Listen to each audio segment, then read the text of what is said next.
Hello students, आज हम लोग पढ़ेंगे सीरीज़ आरसी सर्किट। मतलब रेजिस्टेंस और कैपेसिटेंस जो है वो एक एसी के क्रॉस यदि सीरीज़ में कनेक्टेड है तो उसका रिस्पांस कैसा रहेगा। ठीक है, हमने ये एक सर्किट बनाया हुआ है जिसमें ये रेजिस्टेंस लगा हुआ है आर, एक कैपेसिटेंस और सी सीरीज़ में कनेक्टेड है, और ये जो सीरीज़ कॉम्बिनेशन है ये एक अल्टरनेटिंग वोल्टेज V के क्रॉस कनेक्टेड है, जहाँ पर जो V की वैल्यू है वो हमने ली है V is equal to V M sine omega T. मतलब इसका फेज एंगल जो है वो हमने ज़ीरो लिया हुआ है। ये यदि ये सर्किट कंप्लीट रहता है तो इस वोल्टेज के कारण इस सोर्स से करंट निकलता है जो कि होता है आई। हमने इसकी आरएमएस वैल्यू ली है आई। ठीक है, ये जो करंट है ये इस रेजिस्टेंस से फ्लो होता है और इस कैपेसिटेंस से फ्लो होता है।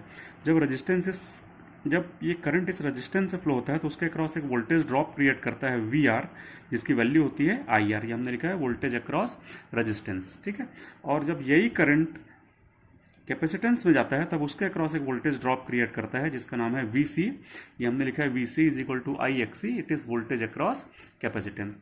अब ये what is I XC, what is XC? So XC is 1/2πfc, हम जानते हैं इसकी यूनिट ओम होती है, और ये क्या कहलाता है? Capacitive reactance. ठीक है, तो हमारे पास दो वोल्टेज हमको मिल गए VR और VC, और इन दोनों वोल्टेज का जो समेशन होगा वो हमारा अप्लाइड वोल्टेज के बराबर होगा। तो हम लोग लिख सकते हैं कि V phasor is equal to VR phasor plus VC phasor. मतलब कि रेजिस्टेंस के क्रॉस वोल्टेज और कैपेसिटेंस के क्रॉस वोल्टेज का फेजर सम जो होता है वो अप्लाइड वोल्टेज के बराबर होता है, क्योंकि यही voltage it is responsible for the voltage drops across resistance and capacitance. ठीक है, अब हम लोग जब इसका फेजर सम करते हैं तो फेजर सम करने के लिए हमको यहाँ पर फेजर डायग्राम बनाना पड़ेगा।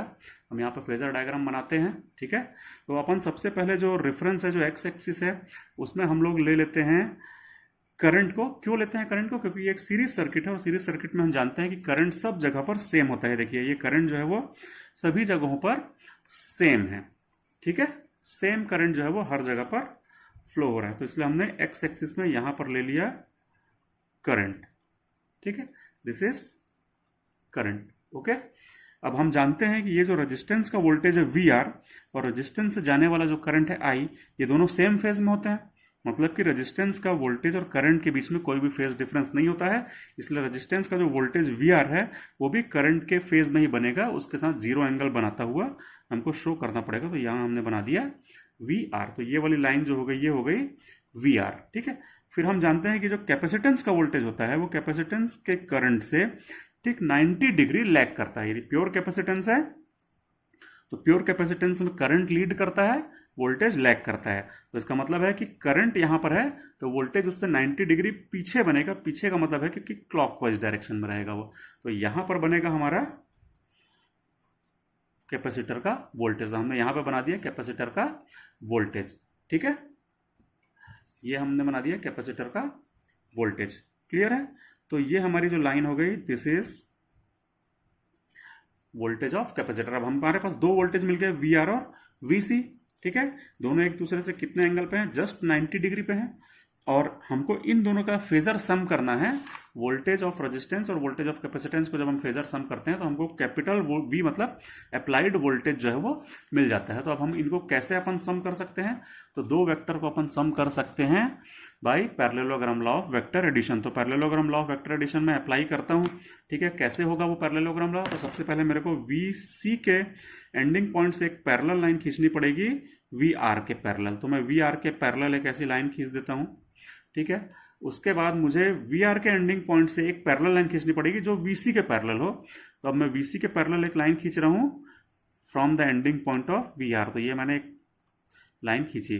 ये जो दोनों पैरेलल लाइंस थी, ये दोनों पैरेलल लाइन किसी एक पॉइंट पर इंटरसेक्ट करेंगी। यहाँ पर वो इंटरसेक्ट कर रही हैं, और इनका जो इनिशियल पॉइंट था वो यहाँ पर पहले से इंटरसेक्ट कर रहा है, जीरो पे हम लोग देख रहे हैं। मैं इन दोनों को ऐड कर देता हूँ।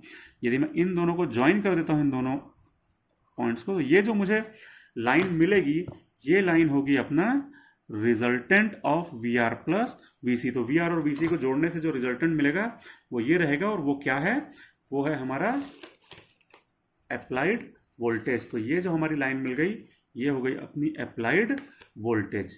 ठीक है, तो अब हम लोग को ये मिल गया है अप्लाइड वोल्टेज। तो अब हमारे पास क्या क्या लाइन है? अब हमारे पास ये है अप्लाइड वोल्टेज जो दिख रहा है आप लोगों को, ये अप्लाइड वोल्टेज है, और ये जो है वो हमारा करंट थ्रू द वोल्टेज है। ठीक है, तो हमारे पास ये वोल्टेज और ये उस वोल्टेज के कारण करंट है। इन दोनों के बीच में ये जो एंगल बन रहा है अपन इसको नाम देते हैं फाई। ठीक है, तो इसका मतलब है कि applied voltage and total current के बीच में जो एंगल बना वो है फाई। और इसका नेचर कैसा है देख लें, तो हम देख रहे हैं कि करंट आगे है और वोल्टेज उसके पीछे है। ठीक है, वोल्टेज जो है वो क्लॉकवाइज डायरेक्शन में है, जो क्लॉकवाइज डायरेक्शन में होता है वो होता है लैगिंग, तो वोल्टेज जो है वो लैग कर रहा है। इसका मतलब है करंट क्या होगा, लीड करेगा। तो हम इसके बारे में बोल सकते हैं कि ये लीडिंग का एंगल है। ठीक है, क्योंकि करंट के बारे में हम लोग हमेशा बताते हैं, तो करंट क्या कर रहा है, करंट लीड कर रहा है, तो हम बोल पाएंगे कि वोल्टेज और करंट के बीच में जो एंगल है वो फाई है, और कैसा है, करंट लीडिंग है। ठीक है, और इसी को अपन क्या बोलते हैं, इसी को हम लोग बोलते हैं फेज एंगल। ठीक है, ये कहलाएगा हमारा फेज एंगल फाई लीडिंग। और ये कैसा है, तो अपन देख पा रहे हैं कि ये 0 से ज्यादा है और 90 से कम है, क्योंकि ये 0 सिर्फ तब हो सकता है जब सिर्फ रेजिस्टेंस हो, ये 90 हो सकता है जब सिर्फ कैपेसिटेंस हो, लेकिन यदि दोनों है तो इसका मतलब है वो 0 से ज्यादा और 90 से कम होगा। तो मतलब it is greater than 0 but less than 90 degree, और इसका नेचर होगा लीडिंग टाइप का। ठीक है, तो ये हमको एक बहुत इंपॉर्टेंट रिजल्ट मिल गया है, इस रिजल्ट को हम लोग हमेशा ध्यान में रखेंगे। ठीक है, अब हम लोग फिर से वापस इस फेजर डायग्राम में आते हैं। इस फेजर डायग्राम को हम लोग देखते हैं तो हमको यहाँ पर एक राइट एंगल ट्रायंगल मिलता है, ये आप लोगों को दिख रहा है, ये राइट एंगल ट्रायंगल। ठीक है, ये राइट एंगल ट्रायंगल जो है वो इस प्रकार से बन रहा है, देखिए ये वाली लाइन, ये वाली लाइन और ये वाली लाइन, जिसमें ये एंगल जो है वो फाई है। ये वाली जो लाइन है ये होगी हमारी वीसी, क्योंकि ये इसके बराबर होगी। ठीक है, अब हम लोगों के पास तीन चीजें मिल गई, इस एक्सिस में वी आर, इधर पे वीसी, और ये हो गई वी टोटल। ठीक है, तो हम लोग, और ये जो एंगल हमको मिल गया वो हो गया फाई। हम लोग इसमें पाइथागोरस थ्योरम लगा करके देखते हैं तो अपने को क्या मिलेगा। पाइथागोरस थ्योरम यदि अपन अप्लाई करेंगे तो यहां से हमको क्लियरली दिख रहा है कि पाइथागोरस थ्योरम यदि मैं लगाता हूं तो वो हो जाएगा V square is equal to V R square plus V C square, perpendicular base hypotenuse, तो hypotenuse square is equal to base square plus perpendicular square. ठीक है, तो V square is equal to मिल जाएगा, वी आर की value हमने ऊपर बताई थी वो होती है आई आर, यहाँ पुट कर देंगे I R square, plus V C की वैल्यू होती है आई एक्स सी, तो उसको पुट कर देंगे आई एक्स सी इसका स्क्वायर। ठीक है, आई स्क्वायर यहाँ से कॉमन निकल आएगा, तो मैंने यहाँ से बाहर निकाल दिया है आई स्क्वायर, ब्रैकेट में बचा R square plus X C square. ठीक है, और ये इज इक्वल टू हो गया वी स्क्वायर। तो यदि मैं v निकालने की कोशिश करता हूँ, मतलब दोनों तरफ मैं अंडर रूट करूँ, तो आई स्क्वायर है वो अंडर रूट से बाहर निकल जाएगा, वो बन जाएगा आई, और यहाँ बचेगा under root R square plus X C square. ठीक है, और मैं इस आई को यदि यहाँ लेकर के डिवाइड करूँ तो v अपॉन आई क्या आ जाएगा, v upon I is equal to under root R square plus X square. लगभग आपको याद होगा कि जब हम आरएल सर्किट पढ़ रहे थे तो लगभग ऐसा ही रिजल्ट आया था। वहाँ पर क्या रिजल्ट था, V upon I is equal to R square plus XL square था। यहाँ पे V upon I is equal to R square plus X square है, तो ये भी क्या कहलाएगा, ये भी हमारा कहलाएगा जेड। और जेड आपको याद होगा कि जेड हम किसको बोलते थे, जेड जो होता था वो रहता था हमारा इम्पिडेंस।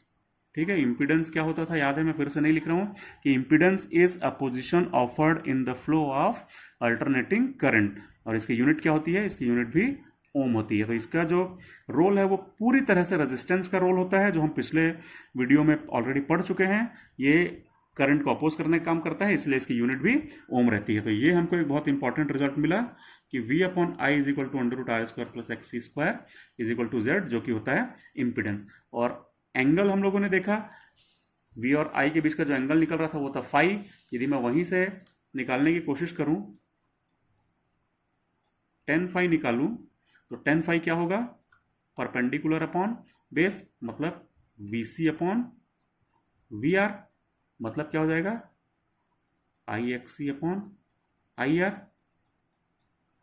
तो टेन फाई क्या हो जाएगा, एक्स सी अपॉन आर, और यहीं से मैं निकाल सकता हूँ phi is equal to tan inverse X C upon R. तो ये हमको यहाँ से फाई की वैल्यू भी इस फॉर्मूले से मिल जाया करेगी। ठीक है, यदि मैं इस ट्राइंगल को सिर्फ उठा करके लाता हूँ और एक नया ट्राइंगल यहाँ पे बनाता हूँ, तो ये देखिए, यदि मैं नया ट्राइंगल बनाने की कोशिश कर रहा हूँ तो ये हमारी हॉरिजॉन्टल लाइन हो गई, वी आर, ये हमारी परपेंडिकुलर लाइन हो गई वी सी, और उनको ज्वाइन करने वाली ये जो लाइन है ये हो गई हमारी total we.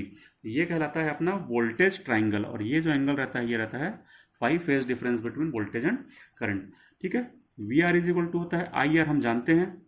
We C is equal to होता है आई एक्स सी, ये भी हम जानते हैं। और वी इज इक्वल टू अभी अभी हमने देखा कि ये होता है आई जेड। ठीक है, तो यदि मैं इन सब में से आई को डिवाइड कर दूं, यदि मैं सब में से आई को डिवाइड करता हूं, देखिए मैं ये आई और ये आई को डिवाइड कर देता हूं, तो क्या क्या बचेगा? तो फिर से ये ट्राइंगल बन रहा है, ऐसा ये ट्राइंगल बन रहा है। इसमें से आई गया तो बचा आर, इसमें से आई गया तो बचा एक्स सी, और इसमें से आई गया तो बचेगा जेड, और ये एंगल है फाई। ये कहलाता है इंपिडेंस ट्राइंगल। ठीक है, this is known as impedance triangle. Important है, इसलिए इसको हमको हमेशा याद रखना है। इसी यदि ट्राइंगल से मैं पाइथागोरस थ्योरम लगाता हूं, तो आप पाइथागोरस थ्योरम लगा करके देख सकते हैं कि हाइपोटेनियस है जेड, ठीक है, ये जेड, और ये बेस है, ये परपेंडिकुलर है, तो under root R square plus X C square is equal to होगा जेड। वही चीज यहां पर आई है। ठीक है, मतलब ये इंपिडेंस ट्राइंगल इसको सेटिस्फाई करता है। यदि मैं यहां से टेन फाई निकालूं तो क्या आ जाएगा? एक्स सी अपॉन आर आएगा। देखिए tan phi is equal to X C upon R आ रहा है। फाई निकालूं तो tan inverse X C upon R आएगा, तो ये इसको भी सेटिस्फाई करता है। ठीक है, अब यहीं से यदि मैं पावर फैक्टर निकालता हूं, तो पावर फैक्टर क्या होता है अपने को याद है? पावर फैक्टर होता है कॉस फाई, और यदि मैं कॉस फाई निकालने की कोशिश करूं यहीं से, तो क्या आएगा? बेस अपॉन हाइपोटेनियस, तो बेस है आर, हाइपोटेनियस है जेड, आर अपॉन जेड। तो पावर फैक्टर जो हो जाएगा हमारा वो कितना आ जाएगा? R upon Z. आपको याद होगा कि आरएल सर्किट जब हमने पढ़ा था, सीरीज आरएल सर्किट, तब भी पावर फैक्टर जो था वो आर अपॉन जेड ही आया था। मतलब आरएल सर्किट और आरसी सर्किट दोनों में पावर फैक्टर क्या होता है? आर अपॉन जेड ही होता है। ठीक है, तो यहां तक हम लोगों ने देख लिया। अब z का हमारे पास ये मैग्नीट्यूड इस फॉर्मूले से आ जाएगा, z का एंगल हमारे पास इस फॉर्मूले से आ जाएगा। इस फॉर्मूले से हम पावर फैक्टर निकाल पाएंगे। अब अपन एक चीज और देखते हैं, यदि ये जो मेरे पास डायग्राम बना था, जो फेजर डायग्राम, उसमें ये वी आर जो था एक्स एक्सिस में था, एक्स एक्सिस को हम रियल एक्सिस भी बोलते हैं। वीसी जो था वो नेगेटिव वाई में था, जिसको हम क्या बोलते हैं? Imaginary axis. ठीक है, इमेजनरी एक्सिस में जो भी क्वांटिटी होती है उसमें अपन जे से मल्टीप्लाई करते हैं तो वो इमेजनरी हो जाती है। ठीक है, तो उसी में देखिए एक बार ध्यान से ना, उस डायग्राम को देखते हुए मैं यहां पर लिखने की कोशिश कर रहा हूं। ठीक है, यहां पर मैं लिख रहा हूं ताकि डायग्राम भी आपको दिखे और ये मैं भी लिख पाऊं। ठीक है, तो वी आर जो था वो रियल था, तो मैं लिखूंगा वी आर। ठीक है, और ये जो है VC उसमें जुड़ रहा है, लेकिन कैसा है? ये नेगेटिव है, तो मेरे को माइनस साइन लगाना पड़ेगा, और चूंकि ये 90 डिग्री पे है तो इसलिए मुझे J लगाना पड़ेगा। ठीक है, माइनस J का मतलब क्या होता है? जो क्लॉकवाइज डायरेक्शन में 90 डिग्री रोटेट कर दे, क्योंकि माइनस साइन जो है वो जस्ट उसका अपोजिट है। ठीक है, एक्चुअल में J क्या करता है? वो एंटी क्लॉकवाइज डायरेक्शन में 90 डिग्री घुमाता है। एंटी क्लॉकवाइज डायरेक्शन में घुमाता तो यहां होता। ठीक है, प्लस J, और माइनस J कर रहे हैं तो वो इस तरफ आ गया, तो इसीलिए हमने यहां पे लिखा माइनस जे। और ये क्या है? VC, तो इसका मतलब है VR माइनस जे VC। अब मैं इन दोनों को जोड़ूंगा तो क्या रिजल्टेंट मिलता है? मुझे मिलता है टोटल V, तो ये हो जाएगा टोटल V। ठीक है, तो ये क्लियर हो गया आप लोगों को कि V इज इक्वल टू होता है VR माइनस VC। अब मैं उसको यहां पर खाली जगह में लिख रहा हूं। ठीक है, तो V is equal to VR minus J VC। ठीक है, ये हो गया अपना कॉम्प्लेक्स फॉर्म में। V इज इक्वल टू क्या होता है? I Z. V R is equal to क्या होता है? I R minus J I X C. I सबसे कैंसिल हो जाएगा, तो जेड इज इक्वल टू बचेगा R minus J X C. ये हो गया हमारा उसी इंपिडेंस का कॉम्प्लेक्स फॉर्म में रिप्रेजेंटेशन। ठीक है, तो आप चाहें तो जेड को इस फॉर्मूले से भी निकाल सकते हैं, इन दोनों का यूज करते हुए। ठीक है, यहां से मैग्नीट्यूड, यहां से एंगल, या चाहे तो डायरेक्ट उसको कॉम्प्लेक्स फॉर्म में निकाल सकते हैं। यदि मैं इसी को जब पोलर फॉर्म में कन्वर्ट करूंगा तो क्या आ जाएगा? वो आ जाएगा जेड का मैग्नीट्यूड और उसका एंगल फाई। और आप याद रखिएगा कि फाई जो है वो कैसा आएगा? वो नेगेटिव आएगा। जब आप इसको कैलकुलेट करेंगे तो फाई नेगेटिव आ जाएगा। ठीक है, यहां तक हमको क्लियर हो गया है। तो ये हो गया हमारा पूरा आरसी सर्किट के बारे में एक जनरल आइडिया हमको हो गया है। ठीक है, जहां पर हमने क्या क्या देखा कि जो करंट था वो वोल्टेज से लीड कर रहा था, यहां पर हमने लिखा ना लीड। यदि V की जो इक्वेशन है वो V is equal to V M sine omega T है, और करंट उससे यदि लीड करता है तो जो करंट की इक्वेशन होगी वो हो जाएगी आई M sine omega T plus five हो जाएगी। क्योंकि प्लस क्यों? बिकॉज ये लीड कर रहा है। कितने एंगल से लीड कर रहा है? तो हमने यहां पर देखा कि फाइव एंगल से लीड कर रहा है, तो इसलिए करंट की जो इक्वेशन हो जाएगी वो हो जाएगी I is equal to I M sine omega T plus five. ठीक है, अब हम निकालते हैं पावर। ठीक है, हम लोग निकालने की कोशिश करते हैं पावर। तो इंस्टेंटेनियस पावर यदि अपन निकालें तो इंस्टेंटेनियस पावर जो होती है वो होती है वी आई। ठीक है, तो वी हमने क्या निकाला था? V M sine omega T multiplied I क्या था हमारा? I M sine omega T plus I M sine omega T, और ये वाला हो जाएगा sine omega T plus five हो जाएगा। ठीक है, तो उसी को थोड़ा सा अपन आगे और सॉल्व करते हैं। वी एम आई एम, इसको यदि मैं ट्रिग्नोमेट्रिक को इसका एक फॉर्मूला यूज करता हूं जो आप लोगों ने पढ़ा होगा 11th-12th में, साइन ए साइन बी वाला, तो ये क्या आता है?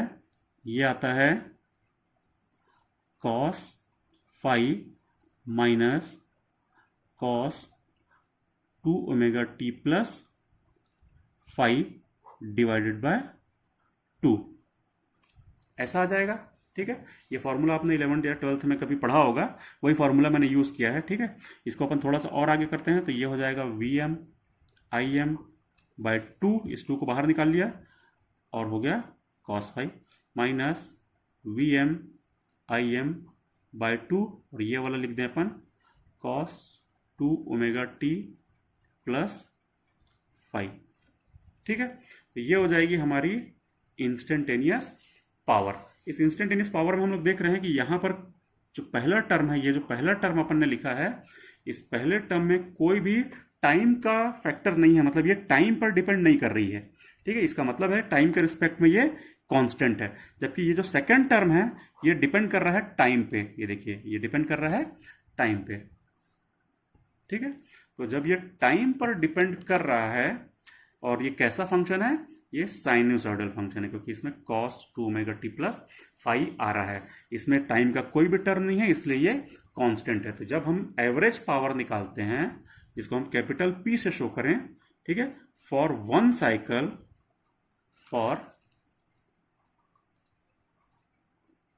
साइकिल, यदि हम एवरेज पावर कैलकुलेट करते हैं, तो एवरेज पावर कैसे कैलकुलेट करते थे? याद है आपको? इंटीग्रेशन फ्रॉम 0 टू 2 पाई 1/2 पाई, और उसको इंटीग्रेट करते थे। तो ये जो टर्म आएगा ये तो कांस्टेंट है, ये पूरा इंटीग्रेशन से बाहर निकल जाएगा, तो ये टर्म ऐसे ही रहेगा V M I M by two cos phi. लेकिन इसका जब अपन एक पर्टिकुलर साइकिल के लिए जब हम लोग इसका इंटीग्रेशन करेंगे और टोटल पावर जब निकालेंगे, तो हमको पता है साइनोसॉइडल टर्म एक पूरे साइकिल में जो होता है वो उसका एवरेज जीरो निकलता है, क्योंकि इसमें जितना पॉजिटिव होता है उतना ही सेम टू सेम नेगेटिव भी रहता है। तो इसका मतलब ये पूरा क्या हो जाएगा? जीरो हो जाएगा, तो ये टर्म हो जाएगा जीरो। तो अब हमारी जो एवरेज पावर निकल रही है, जिसको हम कैपिटल P से शो कर रहे हैं, वो हो गया V M I M by two into cos phi. इसी को अपन ऐसा लिख देते हैं V M by root two I M upon root two cos phi. बस टू को मैंने रूट टू में डिवाइड कर लिया। अब मुझे पता है कि maximum value upon root two जो होती है वो RMS वैल्यू होती है, तो आई एम की भी हो जाएगी RMS वैल्यू, और ये हो जाएगा cos फाइव, ये हो जाएगी पावर।